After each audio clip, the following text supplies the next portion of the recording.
भंडारा जिल्ह्यातील मोहाडी तालुक्यातील रोहा येथे राष्ट्रसंत तुकडोजी महाराज यांची 116वी जयंती तसेच गोपालकाला निमित्त भव्य भजन स्पर्धा व महाप्रसादाचे आयोजन करण्यात आले असून या कार्यक्रमाला उपस्थित अध्यक्ष प्रभू बुरे, उपाध्यक्ष विठ्ठल अहिर, सचिव नारायण बावणे, कोषाध्यक्ष नथू चोपकर, भजन प्रमुख अशोक पडोळे, प्रचार प्रमुख नथू बावणे आणि समस्त रोहा ग्रामवासी उपस्थित होते।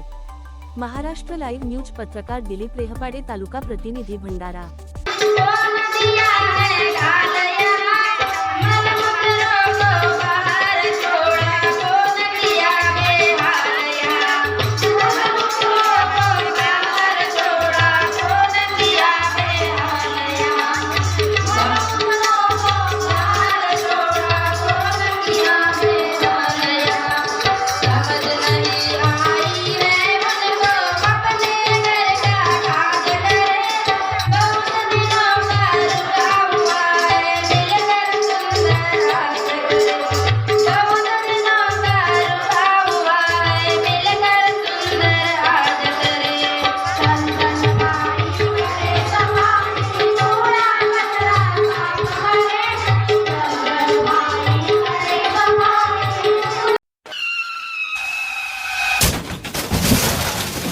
आता गाडीवर मोबाईल नंबर नाही तर इमर्जन्सी QR कोड लावा, जे तुम्हाला अडचणीच्या वेळी मदत करेल।